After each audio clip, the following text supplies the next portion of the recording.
Hello everyone, তোমাদের আগের পার্টে আমি শেয়ার করেছি আমার দাদার বিয়ের ব্লগ।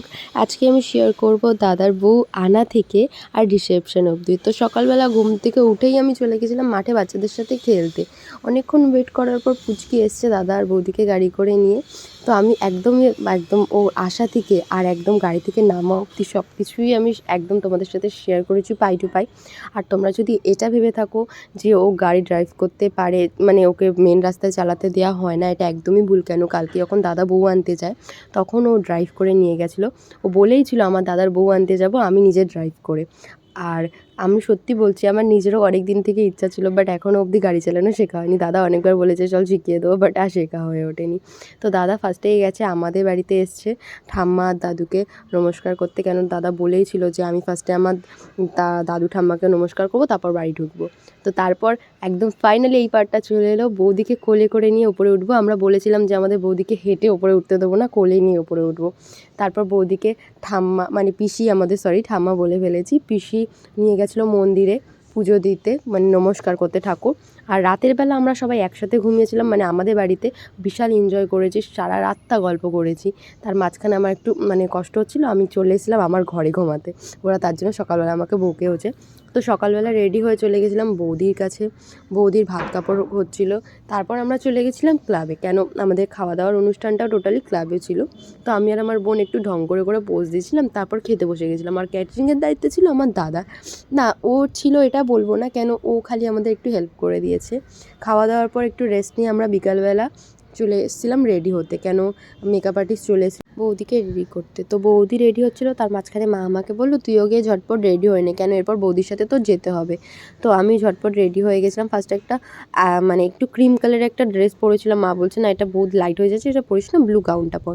তো আমি ব্লু গাউন পরেছিলাম, আমার বোনও ওরকম কোঅর্ডিনেশনে কিছুটা ম্যাচ করে পরেছে, ওকেও আমি রেডি করে দিচ্ছিলাম। আমার না তোমাদের সবাইকে আগেও বলেছি যে আমার সাজাতে খুব ভালো লাগে।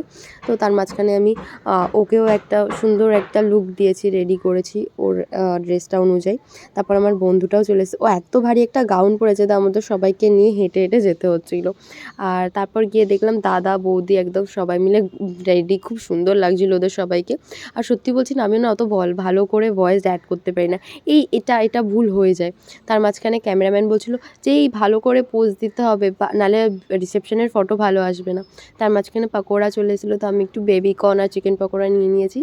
তারপরে এসছে বৌদির বাপের বাড়ি থেকে লোক, কিন্তু বৌদি ওদেরকে দেখে ইমোশনাল হয়ে গেছে, কেঁদে ফেলেছিল। তার মাঝখানে মাকে বললাম তুমি যাও একটু বৌদির সাথে ফটো তুলে নাও। তারপর এসছে আমাদের ফাইনাল ইন্টারেস্টিং পার্ট, আমরা তো ভুলেই গেছিলাম এটা করার কথা। তো ফার্স্টে আমার বোন গেছিলো ললিপপ দিতে। আমরা বেশি কিছু জিনিস কিনতে পারিনি, কেন সাডেনলি প্ল্যান হয়েছে, কিছুক্ষণের মধ্যে 5 মিনিটের মধ্যে সব জিনিসপত্র আমরা জোগাড় করেছিলাম। বলতে এইগুলো তো এইসব গেমটা খেলে বন্ধুরা, আর দাদার বন্ধুরা এরকমভাবে কিছু প্ল্যান করেনি বলে আমি বললাম যে দূর, তোমাদের দ্বারা কিছু হবে না, আমি প্ল্যানটা করিনি। তখন আমি ওদের বললাম যে এগুলো নিয়ে আসা হোক।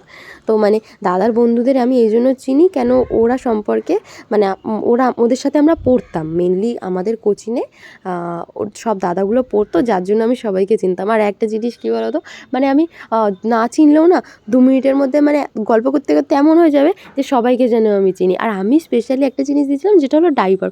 বৌদিকে বলেছিলাম দাদাকে রাতের বেলা পরিয়ে দিতে।